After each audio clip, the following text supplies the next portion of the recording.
Convenient. Moving right along to our first item on tonight's agenda is the opportunity for those here that would like to stand and address the City Council about items not on tonight's agenda. Is there anyone that would like to stand and address the City Council about any items not on tonight's agenda?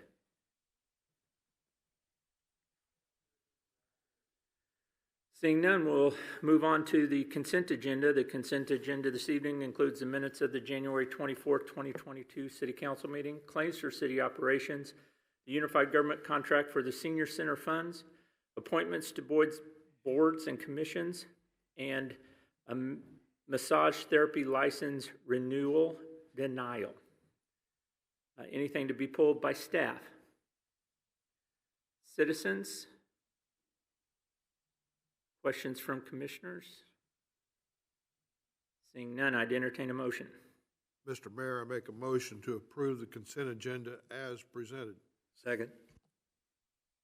So moved and seconded. Vote, please. Long? Yes. Thompson? Oh, sorry. Wood? Yes. Gurley? Yes. Stevens? Yes. Shannon? Yes. Reeves? Yes. Motion passes. Very good.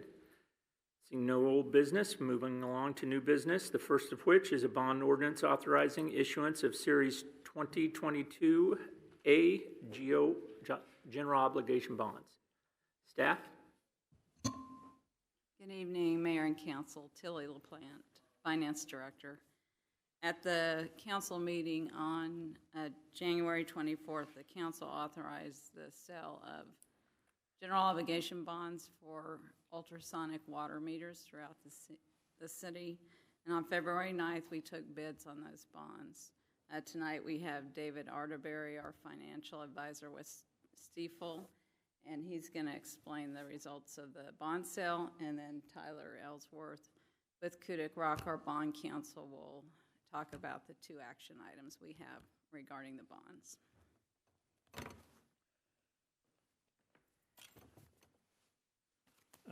Thank you and good evening. It's a pleasure to be here tonight. As Tilly mentioned, at your meeting on the 24th of January, you authorized proceeding with the sale of the bonds. And immediately before that meeting, we worked with staff to prepare and distribute a term sheet that went out to banks and brokerage firms around the area to solicit bids for the bonds. And then about 2 weeks ago, Tilly sent out a reminder to the bidders about the upcoming bidding for the bonds. And then on the 9th at noon, the bid deadline actually occurred. I think you should have in front of you a copy of the results of that. The city ended up receiving a total of 4 bids on the bonds. The bidders were J.P. Morgan Chase, Commerce Bank, Key Bank, and U.S. Bank. The best bid, the firm, there it is. The best bid, the firm that was offering to purchase the bonds at the lowest interest rate to the city, was submitted by J.P. Morgan Chase. The interest rate on their issue was 1.97%, but there were some fees associated with their bid that when you add that in, excuse me, it brings up the true interest cost of their bid to about 2.0461%. A really nice bid. It's a little bit higher than we had anticipated when we were here back in early January, but if you follow the financial markets, you'll know that interest rates have really been rising over the last 3 to 4 weeks. So this is, considering what the market has done, that bid of 2.046% is a very nice bid.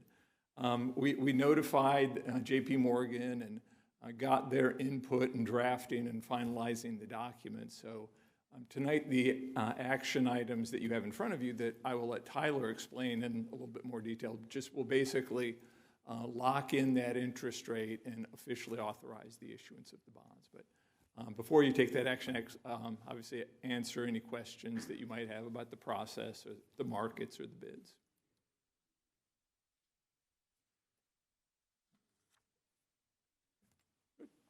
Thank you. Thanks.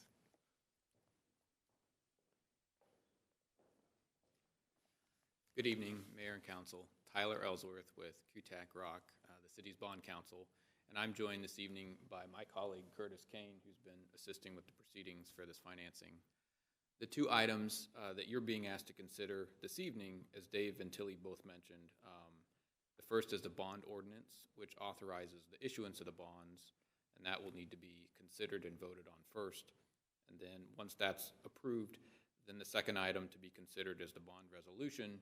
And the bond resolution is a longer document that provides the terms and the details of the bonds and basically authorizes the execution of all the bond documents, including the bond purchase agreement with J.P. Morgan, which basically is the agreement that the city will issue the bonds, J.P. Morgan will purchase them, and will close on a mutually agreed upon date. So with that, I'm happy to answer any particular questions about the documents or the proceedings. Very good. Thank you.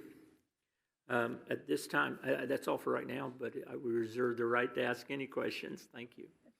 That was very well done.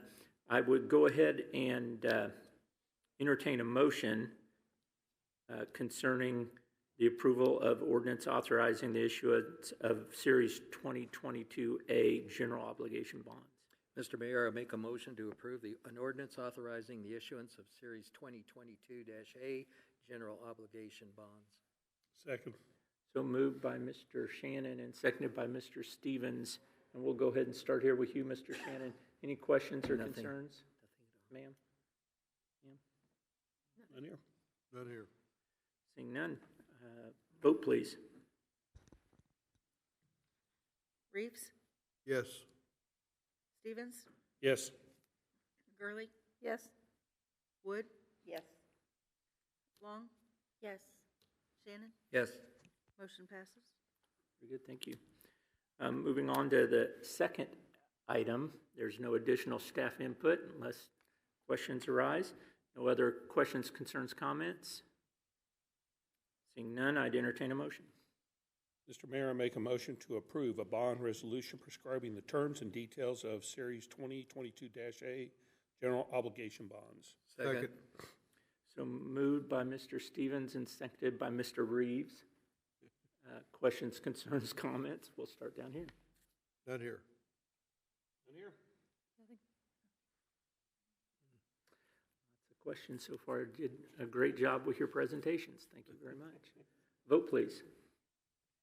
Shannon, Yes. Long, Yes. Wood, Yes. Gurley, Yes. Stevens, Yes. Reeves. Yes. Motion passes. Very good, thank you.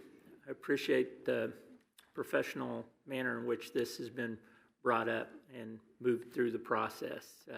It wasn't always the case, and I think Tilly and your department, my hat's off to you. You ride herd over all the different players, so I appreciate all of you. Thank you. Moving along, the last part of this is the water meter replacement project approval. Staff.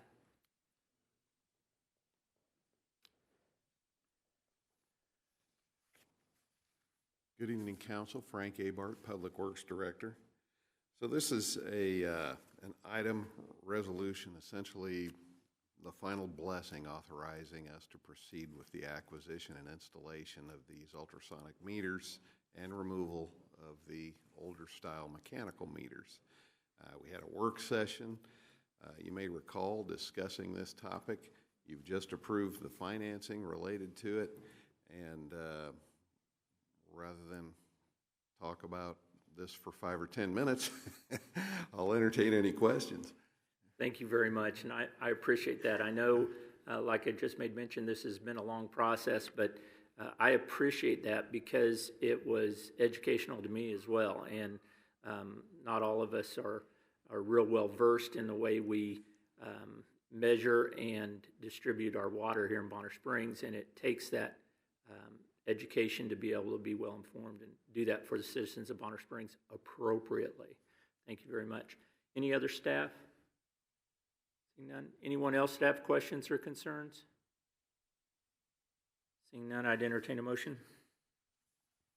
Mr. Mayor, I'll make a motion to approve the proposal for ultrasonic water meter equipment and annual communication component to AV Water Technologies, LLC, in the amount of $1,008,765 and authorize the city manager to execute the documents. Second. So moved by Mrs. Gurley and seconded by Mr. Shannon. Questions, concerns, comments, and we'll start right here. take the photograph of the current aerator mixture, you know? It's in awful condition, the next thing. That's the next topic. I know it is the Yeah. next thing, but yeah. It was, yeah. The existing meters, do they have any value for recycle or scrap, or are they just? We believe they do. We're still trying to pursue what exactly that's going to be. We know that there are certain parts of these components that are brass, and so yes, Okay. I don't think the whole thing has value, but Thank you. I just might mention that for the constituents that might be observing, our lack of questions doesn't mean we haven't really been paying attention. I just want to make sure they understand we've had this through many workshops. We've asked a lot of questions, and you've answered those. So that's all I had to comment on. Nothing else here.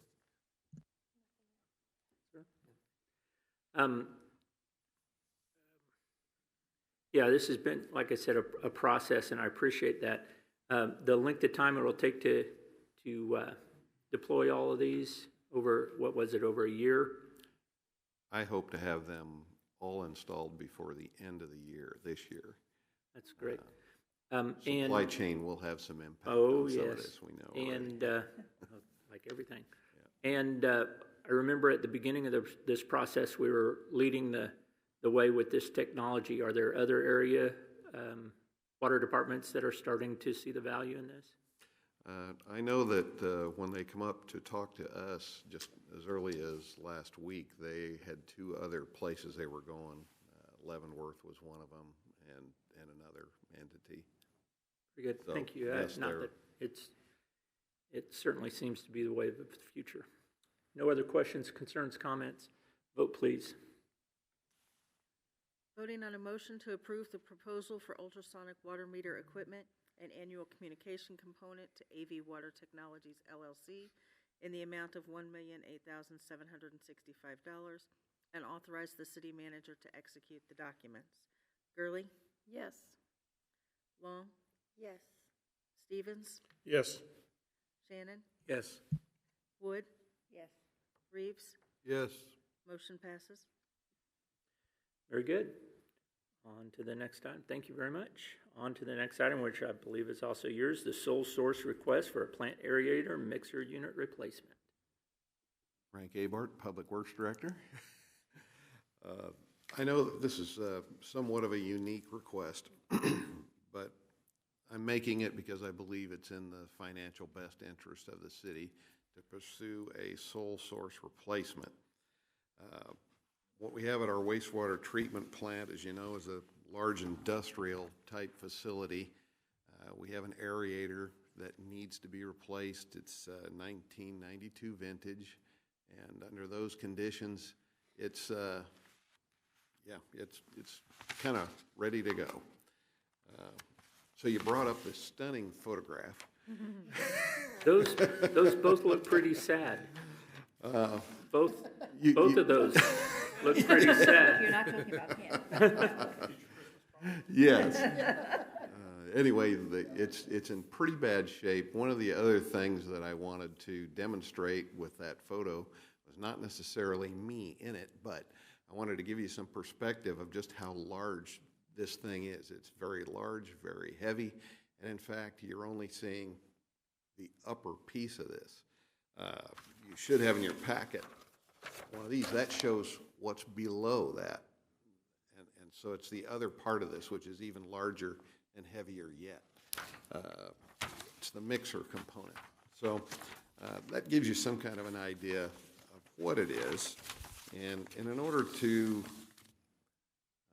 best replace this unit, we wanted to replace it exactly in kind. There's, of course, only one company that made it in the first place, that's been sold, and that company still has the rights and the design and everything for it. So essentially, we want to replace. We don't have to rebuild anything in the base.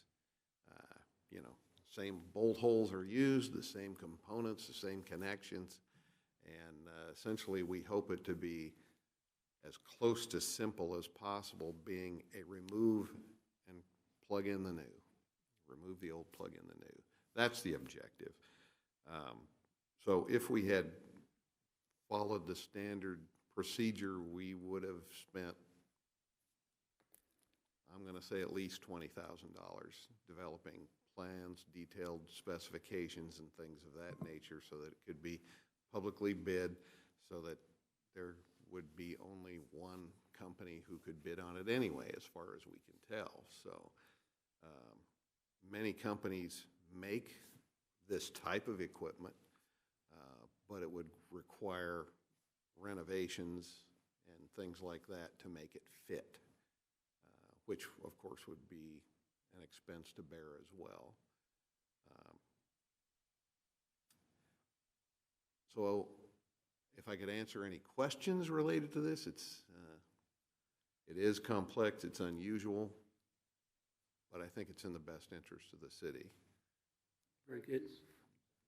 Let's get a motion on the floor. Thank you very much. Appreciate it. Any other staff comments, questions, concerns? Seeing none. Anyone else that has questions, concerns, comments?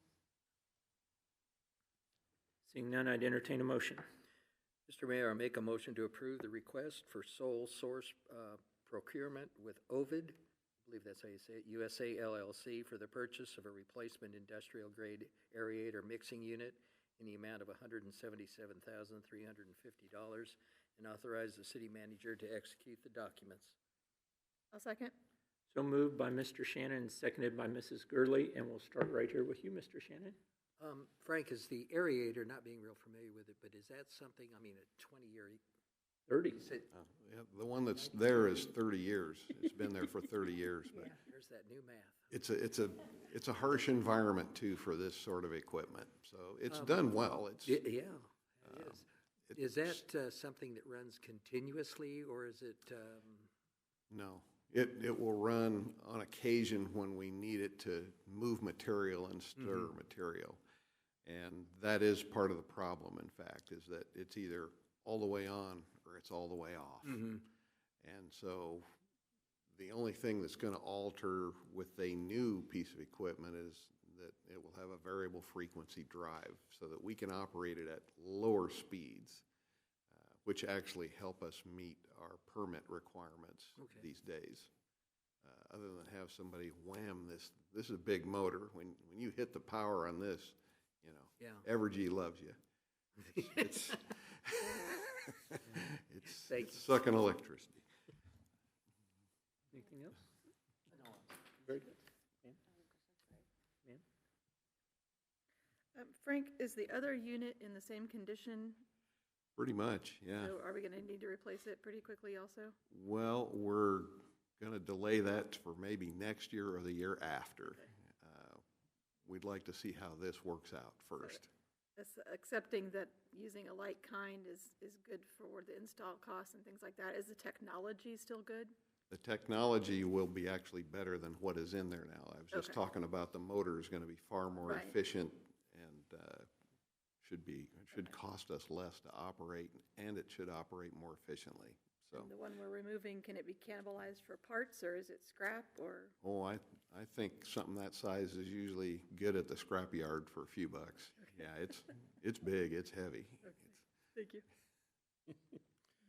Just wanted to verify that we can probably get a different type of unit at a little cheaper cost, but the modifications to make the thing work, we would end up costing a lot more dollars. The engineering it would take to make sure that you're going to do the same thing and be in compliance, I don't think you'd gain anything.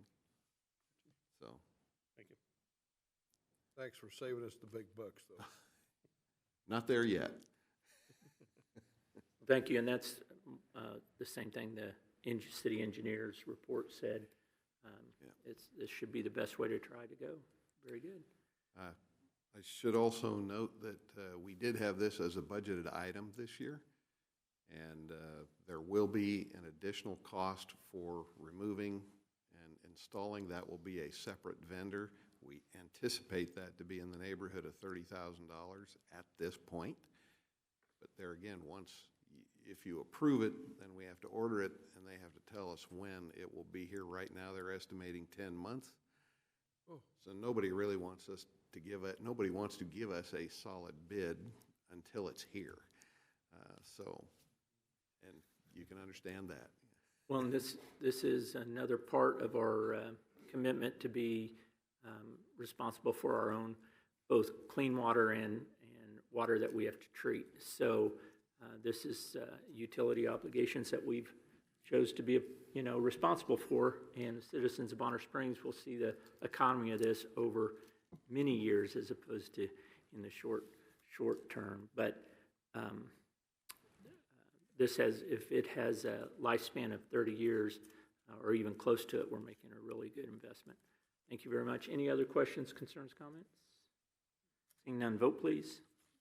We're voting on a motion to approve the request for sole source procurement with Ovivo USA LLC for purchase of a replacement industrial grade aerator mixing unit in the amount of $177,350 and authorize the city manager to execute the documents.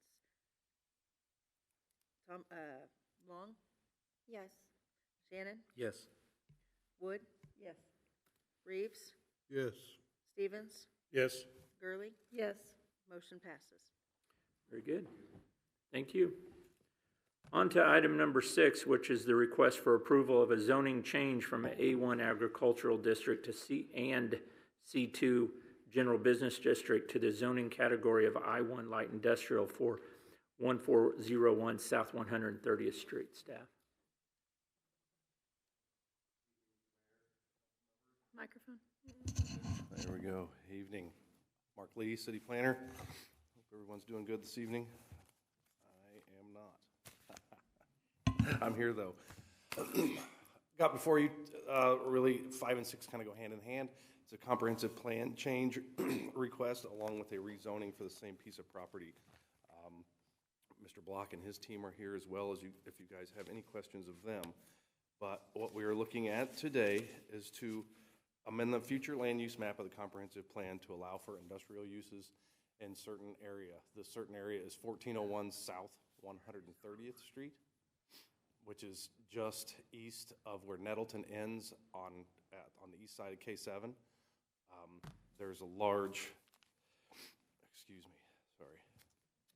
32 acre piece of ground that is being requested. Initially, it was 2 lots. We sat down with Block and their team. They have an overall idea or schematic or plan of what they would like to do with that entire area.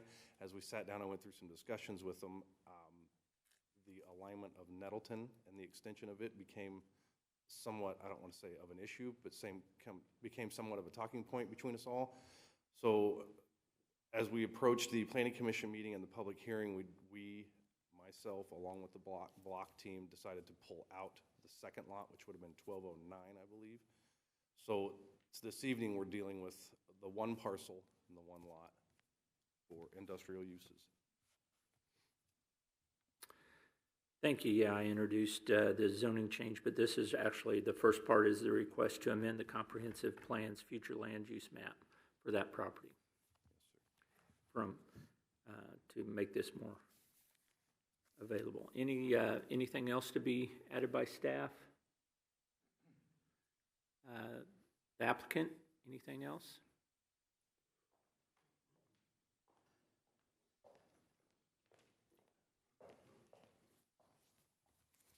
Good evening, Mayor, Council. Ryan Dank, McEnany, Van Cleveland Phillips, 10 East Cambridge Circle Drive, Kansas City, Kansas 66103. With me tonight is Ken Block, the Managing Principal of Block Real Estate Services, Walter Level, who is a Vice President at Block, and Curtis Holland, who is with the Polsinelli Law Firm as part of the development team. I want to be mindful of your all's time tonight. I recognize it's Valentine's Day. I'm also mindful that we did have a full public hearing before the Planning Commission, and so hopefully that record is before you all. We are here on a unanimous recommendation for approval of both items here. We are willing to, if any of you have any questions or want us to address any of the specific items relative to this project, we're willing to, we have our PowerPoint ready. We're willing to cover any of the items that you might have questions on. But again, I think most of that is in the record from the Planning Commission meeting. One comment I did want to address is there is a proposed stipulation number 2 on the, well, your ordinance covers both the comprehensive plan map amendment and the request for the rezoning to the I-1 district. That stipulation number 2 provides that the developer shall pay for or cover the cost of extension of services to this site. So this site presently, in essence, has almost no services we need to address. Really, I think the principal services that need to be addressed include water and sanitary. And, you know, as we look to develop the entirety of the site, and we continue to have discussions with the city and KDOT, there will ultimately be, ideally, multiple parcels that are involved in the project. And we're going to have to figure out how to apportion those costs amongst all those development parcels. And so, Block, relative to the request for tonight, and this specific parcel, we are, of course, are willing to contribute our proportionate share of the cost for the extension of the services to this parcel. But I think we're going to have to continue to have discussions with staff as we work on the economic package, whether we have any special benefit districts that need to be established. So each and every parcel that is served by the extension of services, in essence, we won't have any free riders, that everyone will contribute their fair share. So with that, I will go ahead and turn it over to Ken. And just for a brief introduction about Block Real Estate, I'm sure most of you have heard of Block Real Estate, but it's my understanding this is their first project in Bonner Springs. So just wanted to kind of introduce you to Ken and basically make him available to you all for any questions you might have. Thank you, Mr. Mayor, members of the City Council. My name is Ken Block, and I'm the Managing Principal of Block Real Estate Services. And it's true, this is our first project we hope to do in Bonner Springs. We have about 4 different projects right now along K7, from Olathe to Lenexa to Shawnee. And I kept going up and down and up and down. And I noticed this site, and this site just, it intrigued me. Then, of course, we got into it and found out that it's really difficult. I mean, there's solid rock in there, which you can imagine because there's a rock quarry next door and a lack of utilities in that, but we still love the piece. It's something that we think we can tackle. We've tackled some very difficult pieces. Most recent out in Lenexa, where we had similar kinds of things, literally pure rock and grade elevations and all kinds of crazy stuff. But that's what we're good at. And, you know, it's a project that I'm really interested in doing. But we're going to need a lot of work with Mark and his team because there are a lack of utilities. There's some extensions that need to be done. The good news is we had a great meeting, I thought, with KDOT a couple weeks ago. And it was really encouraging because there was this road that went right through the middle of the site, literally through the middle of the site. And as we investigated it, we did our core borings and rock, checking the rock levels. It literally was driving through a 25-foot high area of rock. So it would have been like a road, sometimes you see on the highway, they're cut out of the mountain and there's rock up 25 feet on either side. So the design would have made all the ground unusable, which would have been terrible for Bonner because it's a great piece of ground. We just have to figure out how to turn it into something that's viable. So they said, hey, that was just a roadway that we saw way back, I think in 2007 or so, back when there was a project that was going to be retail on the site that didn't work.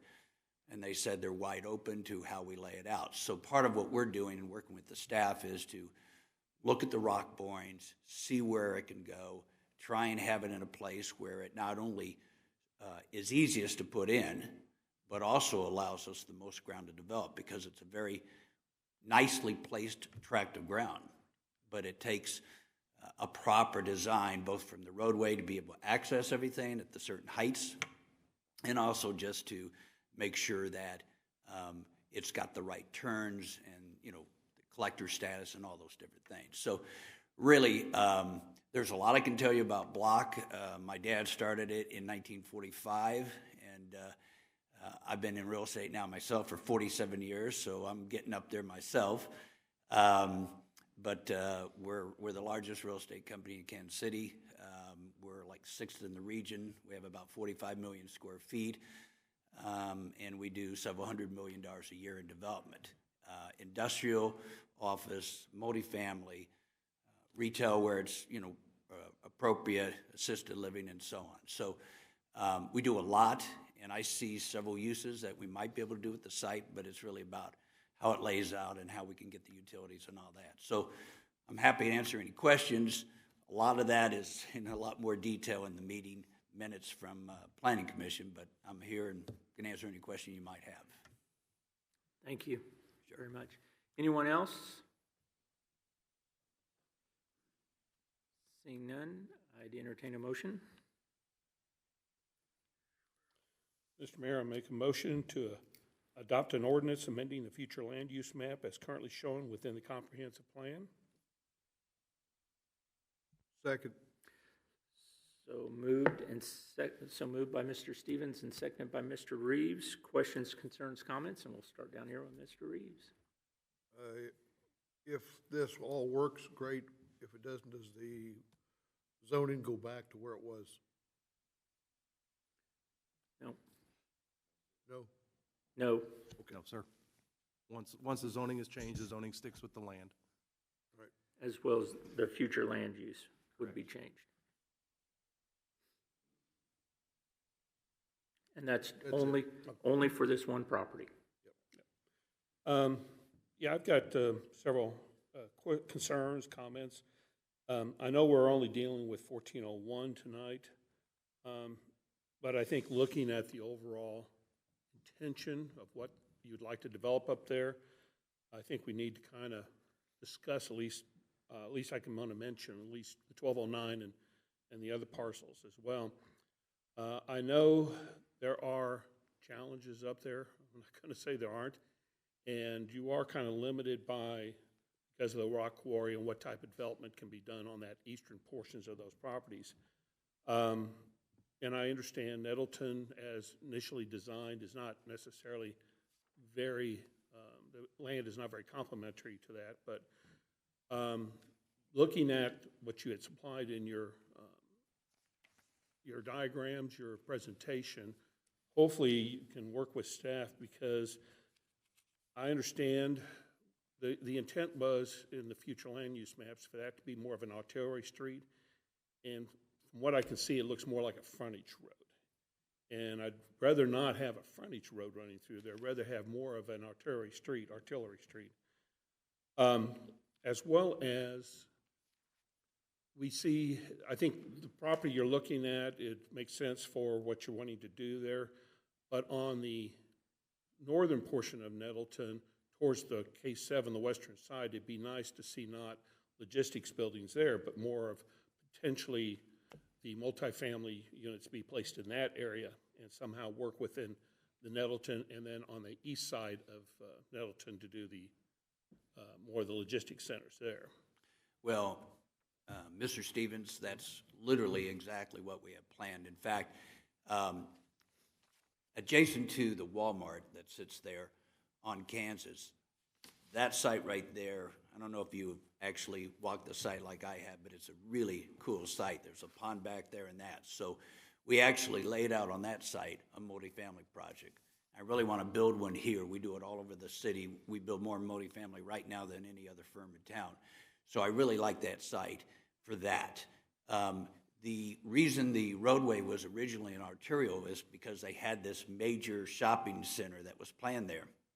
And so they calculated the cars, and they needed this big, wide street. If we look at, and we have traffic people involved, and certainly that's part of our presentation, et cetera, but if we look at the traffic that would be provided from the development of all that property, together with the through traffic that Mark and I have discussed coming up Nettleton and coming across the bridge and going up that way, it's a collector's size street. It's the same as Nettleton is on the other side. So, but this is all about the traffic. Whatever the traffic report says that's what we need to do. We'd like to build at least a 40-foot wide on any of our projects, so it's lane going both directions, a turn lane in between, but we'll look to the traffic report. So, I totally agree with you, want to make sure the traffic's right, but we also don't want to overbuild it, because then it's costly, and if the traffic's not there, even the traffic engineer is going to say that's not needed. And I understand that, like I said, the current configuration, the way the future land use map plan, shows it laid out would probably not be very feasible. It's just looking for that compromise somewhere between that and not, like I said, what appears more like a frontage road. Well, you understand? I understand exactly what you say, and I agree with you. We'll look to see. We'll work with staff, and I'm sure we'll come to an agreement on what's the right width for there. But we want it to be a very nice roadway through there. We just don't want to overbuild it. We don't want to underbuild it either. Okay. And then the other concern is that by separating this and doing 1401 first, does that put the city in a position that if you move on and you decide not to develop any further, does that cause us any problem with bringing somebody else to potentially develop that? Because it may restrict what their concepts, what their ideals might be for that area, if that large logistics. You want me to answer that? Maybe you answer that. It could, I guess, potentially impact that, yes, depending on the layout of Nettleton and what its final design is. But it's still, the way it enters that northern, it almost, cuts it off. It almost bisects the two, 1209 and 1401. It almost comes right up in between the two of them. And the current configuration, building-wise, would not limit the potential options how Nelson may be built in the future. With their building, it's on the southern end of everything, and it won't actually affect any future development to the north of that. And that's the way we designed it, because we saw that there was already conflict, if you will, with Nettleton. So we said, okay, this one's sitting over here. Wherever Nettleton goes, it's going north of that site. Look, in the big picture, what I'd like to see is a really high-quality business park, whatever that entails, because from my perspective, and I will tell you that tonight we were in 3 different cities at City Council, so I'm here at this one. This is the most important one to me. But, I see Bonner missing out on some of this. I know they have some over here that Scannell is doing, but I see you missing out on some business, and particularly down in Shawnee, and all those trucks and all those vehicles and all that business, is using I-70 and coming through town. This is a better site. And I say that because I just got 2 sites approved in Shawnee tonight, and I like this one best because I think it has great visibility, superb access, and all of that retail and restaurant and that's already there. The benefit of this is if we can create a good business park and an established corridor there, it's going to bring more sales tax to everybody because they're going to be going to the various different establishments that are already there. So I like everything about it, but it's going to take some work, but we'll work closely with Mark and his team. Well, I appreciate your time and answering my questions. Thank you very much. Will the new Nettleton, regardless of where it lays out, fall under the multimodal project that has bike paths and walking paths and all of that? Complete streets, thank you.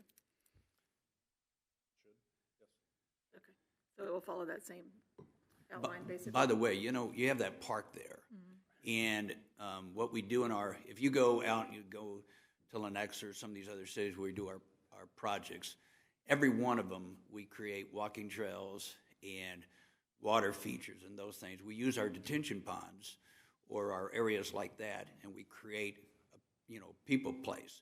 Actually, the plan we have shown, which still has work to do, does have walking trails going all the way through that, attaching to the park, coming back over the multifamily. So, we want to see that movement of people around. That's one of the features that we try and look at. Great, thank you. And it's probably in here and I missed it. What is the hopeful break ground date? That'll all depend on exactly how much stuff we have to do here.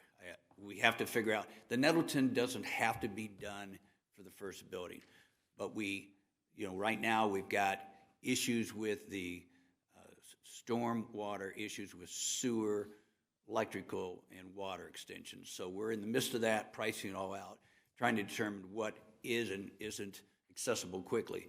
If I've got all the things that I need, we'd like to do it quickly because, the market's, you had the bond discussion earlier. We're facing the same things in our, permanent loan rates. So we like to move things forward as quickly as we can. Sitting on land is not really the best way to do business. And assuming all things work to the positive with supply chain and whatnot, what's the completion period? Well, whenever we start this building, assuming not unusual supply chain, it's about 12 months from start to finish. That's about how long it takes to build that. We've had some supply chain issues. We just finished a building out in Lenexa very similar to this. And I mean, literally 90% of the building's done, and then we couldn't get roof fasteners. We couldn't get overhead doors. I mean, it was bizarre, and who knows where they are, but they weren't there, so. And knowing that we're going away from big box and things of that nature, and that this type of facility is the current need, are there still tenants out there, or is it going to be filled? So this part of the marketplace is probably the hottest part of the marketplace there is. And we all know, we're all facing this right now. I mean, there's less and less, brick and mortar stores, and there's more and more online. And so you're finding more and more companies are bulking up their distribution.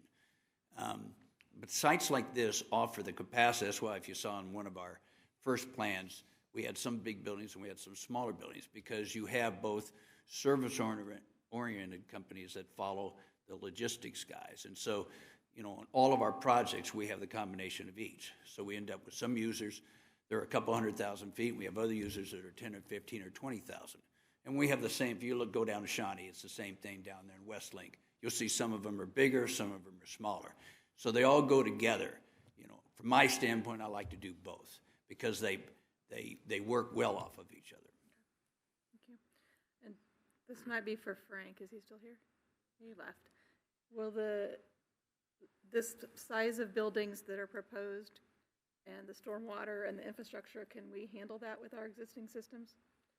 Yeah, we can. I think the issue that's come up is, in particular, the sanitary sewer side.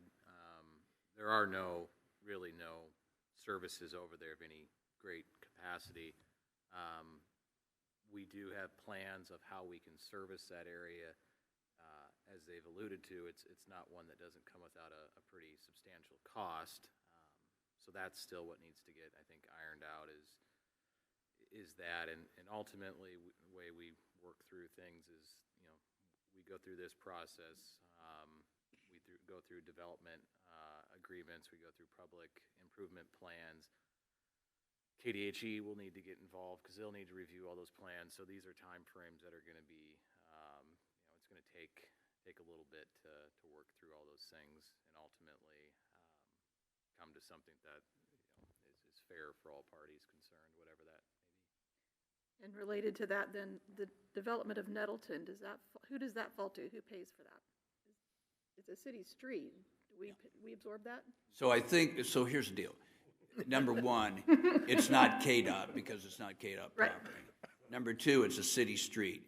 Part of this whole conversation that we're going to have is there's steps in this conversation. We're gathering all the costs right now, trying to figure out how it works.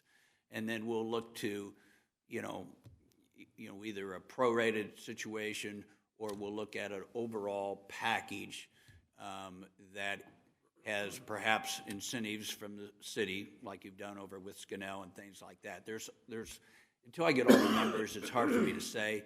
But what we want to do is we want to look at this globally. We want all that ground to have the capacity in a proper manner. And our theory is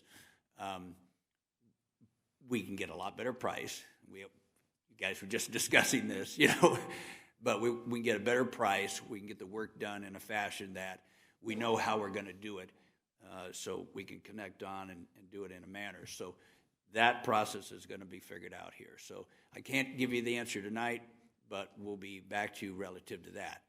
This is the step one, step two is coming, and that's what we're working with staff on. Thank you. Maybe just to be a bit more poignant on it, the city doesn't typically pay for the developer costs of the streets wholly. So it's similar to Old Dominion, where they needed to put in a second way of getting into that area, so they constructed 129th Street. Scannell, as an example, has to put in the sanitary sewer service to connect there. So there were considerations for the greater benefit, global approach to it, and saying who else is benefiting from this? Does the city get additional service capacity out of it? Does having a roadway connecting up to Kansas in the way that we want it to act, which is an arterial street, benefit the city? So those are all, again, I think, conversations that we're scratching the surface on it, but we need to obviously get into the meat and potatoes of exactly what that means and come back to you all and make sure that that's meeting your expectations. Okay, thank you. I think I have one more and then I'll shut up. I just want to understand what I'm voting on. I know you've got multiple sites similar to this around the city. What's your occupancy rate? What's your turnover rate? Do you get long-term tenants? So we're probably different than most of the developers you're going to see. Scannell's a great, national developer. They're very large. We are what I would consider as a regional developer, but we hold our properties long-term. We build, we lease, we keep. That's why we have about 45 million square feet of management. That's why we're so much bigger than everybody else. We have lots and lots of investors that are our partners. And so when we come into a marketplace, you look at Lenexa, we're the largest landowner and the largest building owner in Lenexa. We're the biggest office building owner in Overland Park. So we're your perfect person if we can get the deal done, because we build a very high quality, because we're going to hold it for the long term. It's something we're going to keep. It's real easy to build a little bit lower quality. You won't know it if I'm trying to sell it. It'll look fine for about a year, and then it starts to deteriorate. We're different than that. So from our standpoint, we're long-term. We're here, and we'll be the guys that you're talking to for the next 15, 20 years. Hopefully my kids. And your tenants like you, and they stick around as well? Well, our occupancies are, on our industrial, are about 98.5%. In our multifamily, I bet we have the highest in town. We're almost 99%. We literally have people standing in line, but we're building a different product than most. We're building the top of the top with a lot of amenities. And again, we're building it a little higher quality than everybody else because we keep it. So we tend to have people understand the block brand, if you will. And so, yeah, our occupancies are great. Thank you. Knock on wood. They've asked the question. Very good. I think all of my questions have been answered. Very good. I have a couple regarding, and I appreciate what Danny said, and I agree with Councilman Stevens on his points also. The two that I have is, number one, what type of occupancy do you usually have, or just kind of globally, if you will, are in your buildings? I'm trying to understand. I think Councilwoman Gurley just asked that question, but it might have been slightly different. So are you asking what occupancy we have normally in our buildings? What kind of occupancy? What kind of occupants? Yes. Okay, different question. Yeah, that was one. Yeah, so in our industrial buildings, to give you an example, if I go out to, I'll just take an example of a building that we're doing right now in Lenexa. We have a company called ASM, which is a supplier of, household goods to literally the nation, and that's their distribution center. And we have, most of the ones that we have are distribution centers in this part of the area for regions. they'll distribute from here to Dallas, from here to Denver, from here to St. Louis, and from here, let's say, to Milwaukee. And so they're going to be mostly, when I say logistics, they're going to be in some kinds of, I got a big company in Lenexa called Turn 5, okay? They're an online seller of everything auto parts that you can think of. And that's their, in their case, that's their national distribution center. But most of them are like, if you have 3 distribution centers in the country, one will be like in Nashville, one will be like in Kansas City, and one will be somewhere on the West Coast.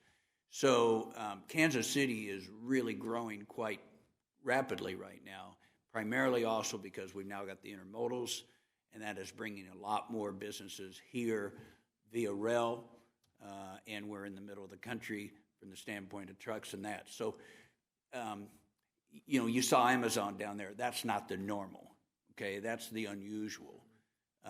That's an on-time. I got one out in Lenexa. Our roadway system is a lot better out in Lenexa than down here in Shawnee. And that's a supplier where, you order online and that's where it goes. It goes through there and then out goes a little mobile van to your house, and that's where they go. But that's unusual. They'll have 4 or 5 of those in town. But most of our guys at Regal Distributor, they distribute all the, supplies for businesses, cleaning supplies and things like that. That's what most of these companies are. And they're really clean companies. And the truck traffic is not substantial at all, because basically, they'll bring in some of the big goods by the big trucks, but then the goods go out to, the smaller companies and the smaller trucks. That's how they do it. So we've got some really, really nice buildings in some really nice places. We never have any traffic issues. We never have any issues in terms of the appearance and that. Heavy landscaping, it's a nice operation when you do it right. My second question, I appreciate that, helping me get it straight what I was asking. Looking at your the buildings and the pictures that you have of them, which are very nice, I noticed there's 2 heights. One would be your offices in that roof, and then the places where you're, the unloading and loading. What are the height of those buildings? So for the logistics type buildings, the bigger ones, they're 36-foot clear. Okay. For what we call the light distribution, and that's where there's the 15,000-foot tenant, 20,000-foot tenant. Those will be either 24 or 28-foot clear, because the equipment they use inside doesn't need to be high loader equipment the same way. We don't build anything less than that. In the old days, they built them like 16 and 18 and 20 feet. And I say the old days, I started in those old days, so I know that. But now they're more efficient, and their racking systems are, they have technology involved and all that. So those are the heights we would, in these buildings, this one would be 36. Some of the other buildings in there would be the 24s and 28s, those lower buildings that would have, and they're glass on the front. The lower buildings are glass on the front, loading behind. These are cross dock, meaning docks on each side. But at each end of the buildings, they're glass all along those sides, because that's where they have their offices. So, a 150,000-foot user might still have 5,000, 6,000 feet of office, where, people like all of us would be in there working. And then they'll have the warehouse, which will be, adjacent to that. But the building is the same height all the way. It just looks like the glass is all in one corner, and the ceiling in those will be a little bit lower if they're in the office area. Thank you very much. Sure. Nothing else? Very good. Thank you.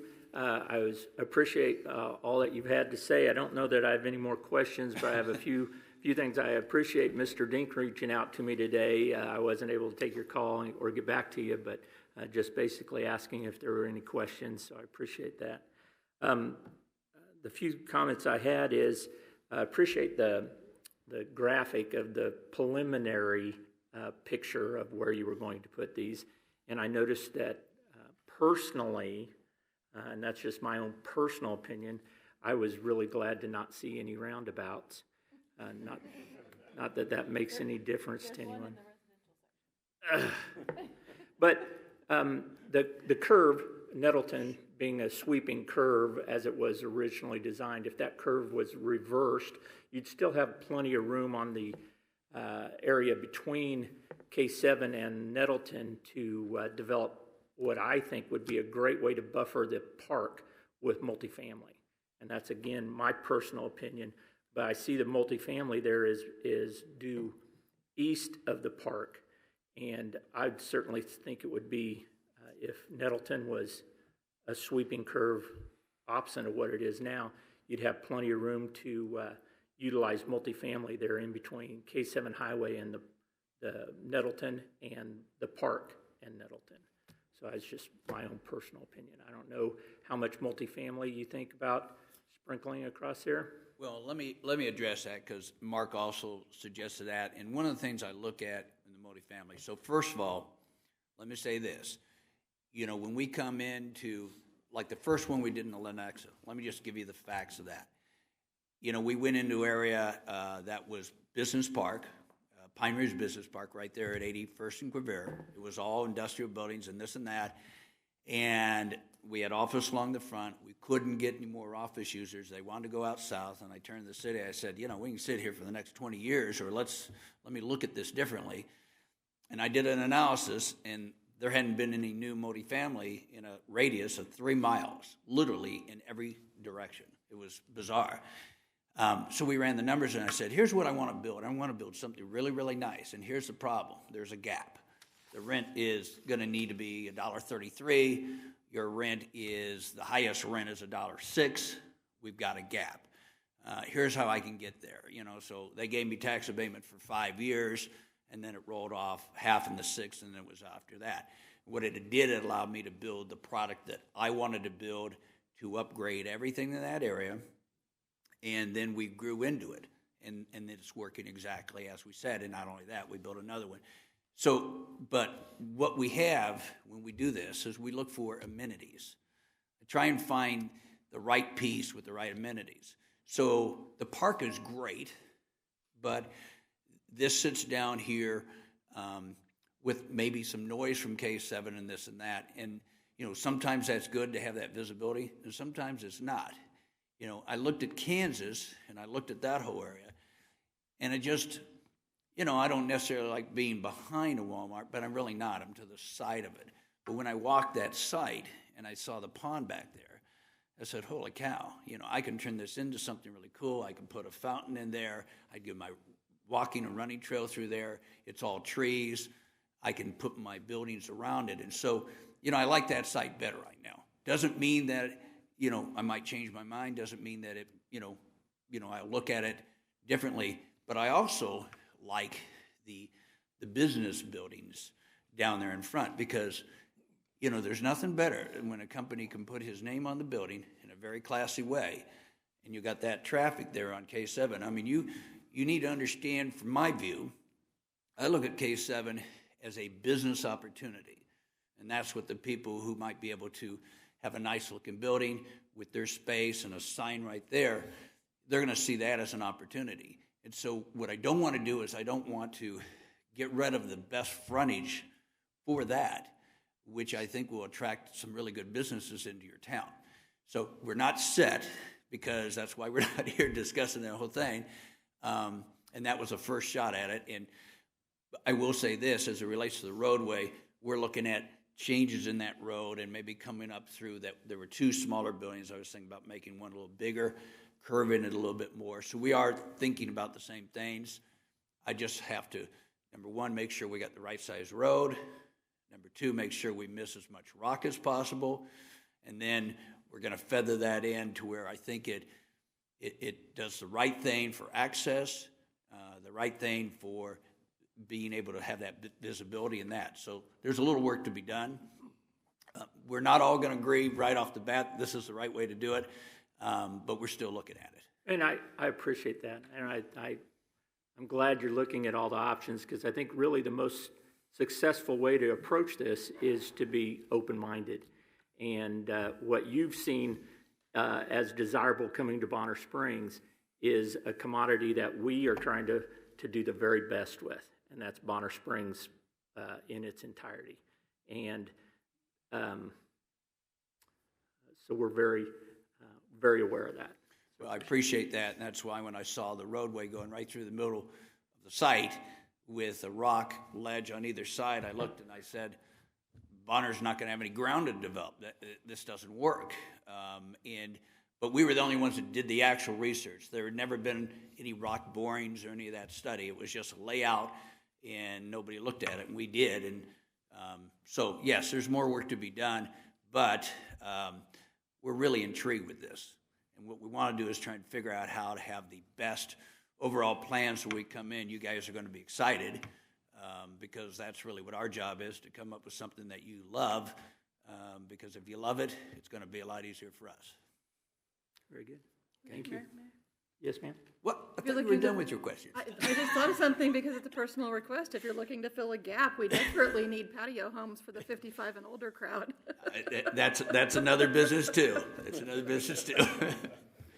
Very good. Anything else? Questions, concerns? Yes, sir? Mr. Welk, you had mentioned, and I'll try to quote it as best I can during the planning and zoning, that you stated that it was more feasible to construct a larger building on this rocky parcel as compared to smaller buildings.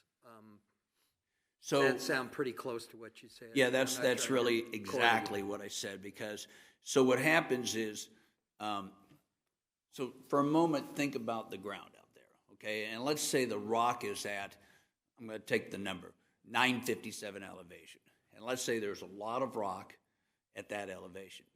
The smartest thing to do is to put a building up above that. So when you start going into that rock, you start having problems.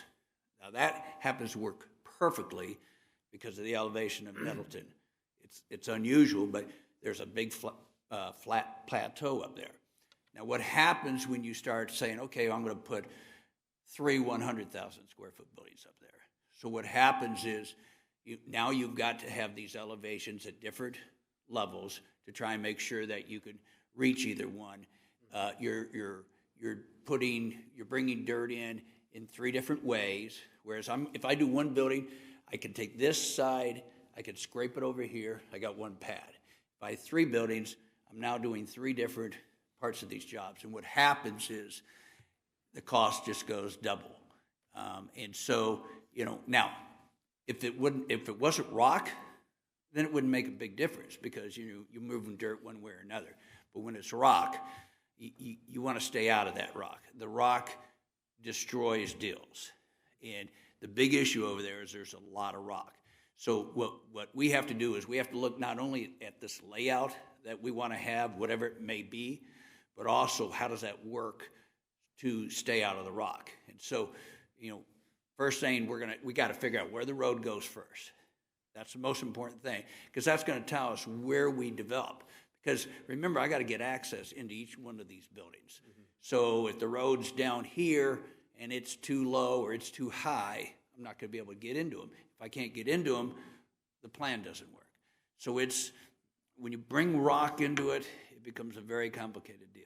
But that's, if I had my contractor here, he'd give you a really long explanation, but that's the layman's version of it.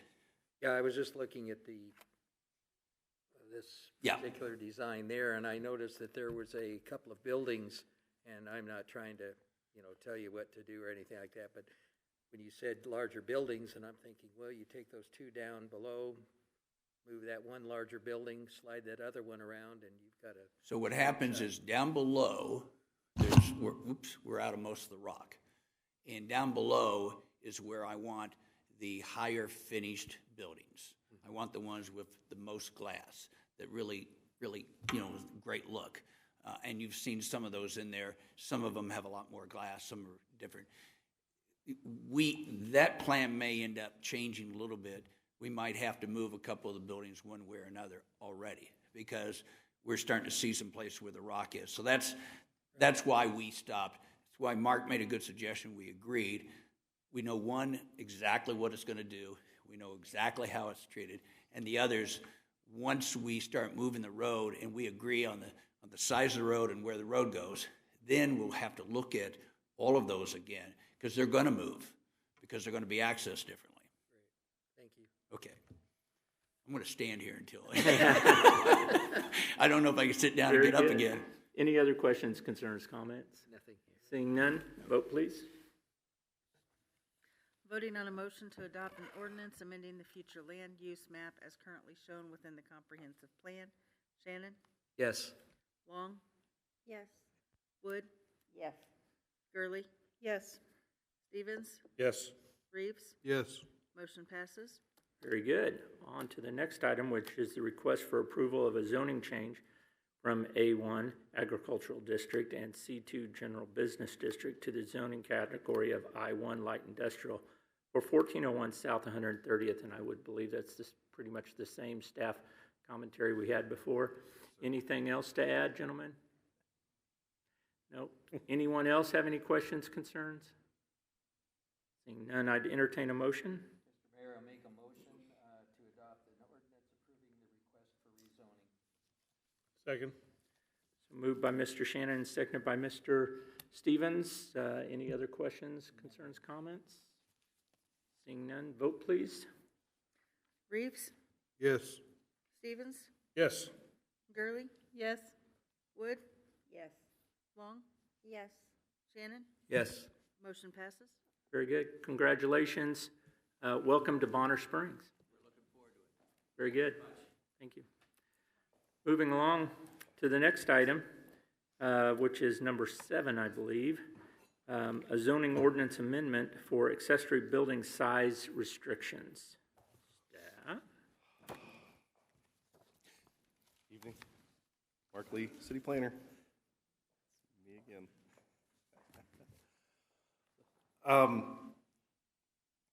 When I initially started, I wasn't tasked with, but I was asked to review some plans that came to me for building size location, or building sizes, and if they met setbacks. Ran into this with my previous employment as well, but accessory buildings get to be so large, eventually they're not an accessory building. So in discussions with Planning Commission and through some work that I've done, I reached out and came up with, I'll say restrictions, because I guess they are really. Restrictions on accessory building sizes, how big they can be.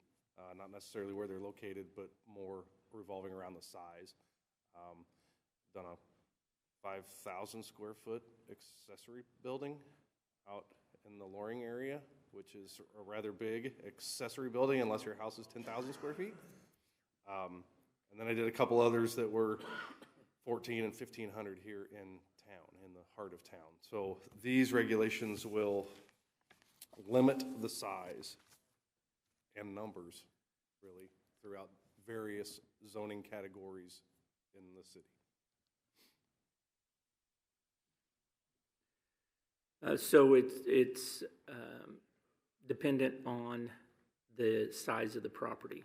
That and the zoning classification, yes, sir.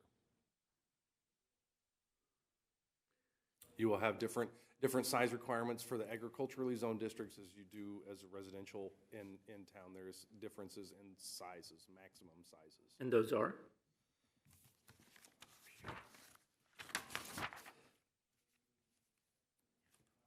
So we have in the AG, the agricultural zone district, which is in the Loring area.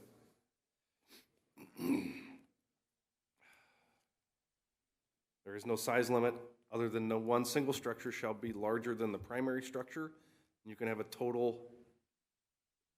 have various buildings as long as they don't total more than 5,000 square feet combined. So you could have 3 different buildings as long as they don't meet or go over 5,000. None of those one individual buildings, though, are allowed to be bigger than the house, or you lose your accessory building status. We've got the agricultural district A1, which is in the city limits of Bonner Springs. That is a total of 2,000 square feet of buildings. A lot of those are still residential lots in nature.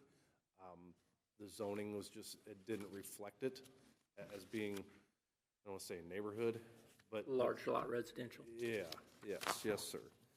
We'll go into, let me find just a straight R1 zoning, single family. The maximum size, you have 250 square feet for each 3,000 square feet of lot size. So if you have a 7,000 square foot lot, you can have up to a 500 square foot building. 13,000 is 1,000, and then you keep moving up from there, dependent on your lot size.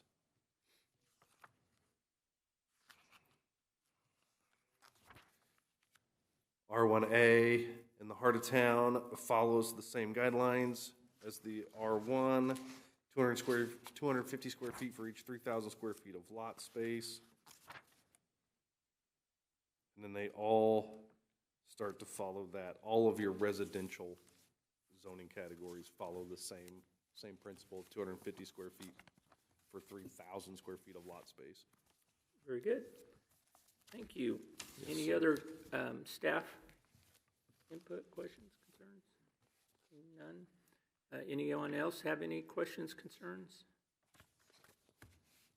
Seeing none, I'd entertain a motion. Mr. Mayor, I'll make a motion, where are we, Number seven. To adopt an ordinance authorizing BRSZ-02-21. Second. So moved by Mrs. Gurley and seconded by Mr. Stevens, and we'll start right here with questions, concerns, comments. I was fascinated by what it can be, what it can stand for, generations between. It's really a good idea. Yeah. So will existing buildings be grandfathered in? Yes, oh yeah, definitely. And so based on Now, the, with that said, if you have 5 sheds in your backyard and you want a bigger one, those 5 will probably have to go away. right. Yes. So on the tail of that, if it doesn't fit within the restrictions, you don't build it, correct? You have to have a building permit and the whole 9 yards. Right. And Yep. And I did understand you, this applies also to the Loring area as well, correct? Yes, it does. I know there have been some issues with some residents down there. Now, and I mean, that was a topic of discussion with the planning commission and myself of what about the true agricultural uses, a farmer that needs to store his equipment or something like that. And we kind of actually upped the size, but it's still limited. It's still limited to a size. Gotcha. Thank you. I appreciate your question, Eric, because I've noticed some accessory buildings around that seem to be extremely large, and was wondering, take into account also how close the neighbors are, and if neighbors have problems with somebody blocking their view, et cetera. When I think of just not 2 or 3 blocks from here, I mean, it's a huge 2-story building that's a lot bigger than the house. I realize that'll probably grandfathered in, but, want to kind of prevent that kind of thing. Yeah, I mean, yes, it would, and it's a double-edged sword, I guess. I mean, I'm the type of guy that would love to have a big shop too, but when you move into a neighborhood, you don't, as an existing resident in that neighborhood, you don't necessarily expect to see all of a sudden this monstrosity of a shop out your back window either. Exactly. It still allows for some nice-sized buildings, so we But tried there'd be to. some height restrictions also, maybe? Well, the height restrictions are in the zoning district themselves. Okay. So we don't control the accessory building heights, only the sizes. So they could be up to 2 stories, but that's, A 5-foot building that's 30 feet tall. yeah. But even with the way they were written, there's still the height restriction is solely set within that zoning district, and it goes for the houses and accessory buildings and everything. So. I agree, there's something, we need to have some limitations, for sure. So it's my understanding, yard barns, let's say a yard barn that is 10 by 10, that's 100 square feet, doesn't require any building permit, as long as it's not on, doesn't require foundation or anything like that. I think it's up to 120 square feet, sir. 120, I think that's what I recall, 10 by 10. No. And that's a good size yard barn. The first restriction you have on accessory building would be about 500 square feet, so about 5 times that size, right? For a lot, a regular size lot. Yeah. You could do, move my stuff over. We start requiring a building permit At 120. at 120, and then I think Yes. as long as it's still subject to that maximum size, but you're only able to allocate X amount to it depending on your zoning classification, right? So if we're just looking at straight R1 zoning, you have 250 square feet for each 3,000 square feet of lot area. They usually average around 10,000 square feet. Okay. 7 is kind of a low size lot. So yeah, if you had, A 10,000 square foot lot. I'm gonna test my math real quick. 750, a little more than that. 750 square feet. So that'd be a one-car garage. Could be. It wouldn't be a two-car garage. Well, I mean, yeah, no, not that big, not that small, I guess. Yeah. So I'm just trying to get an idea of this large 10,000 square foot lot would be able to have a one-car garage accessory building, but it wouldn't be able to have a detached two-car garage. And if the lot was bigger, 15,000, multiply that, it's 750, that's 1,250, about 1,300 square feet. She's going a bunch of numbers over here. Like 35 by 25 is 700 square feet. So that would be a two-car garage. So, If you have a 13,000 square foot lot, you can do 1,000 square foot building. and that's 20 by 50. And that's getting up there. That's a pretty good sized building. And we still do have the limitation of no more than 30% of your rear yard covered as well. So there's kind of if you have a big front yard, you're not going to be able to do it. Yeah. So but it's not overly restrictive, or doesn't seem to be overly restrictive to me. And that's why I asked you specifically the restrictions per zone, because on the front end, it's a good idea and common sense dictates this, but I didn't want it to be unduly restrictive compared to the character of Bonner Springs as a whole. So thank you, I appreciate that. Any other questions, concerns, comments? Seeing none, vote please. Voting on a motion to adopt an ordinance authorizing BRSZ 02-21. Long? Yes. Stevens? Yes. Shannon? Yes.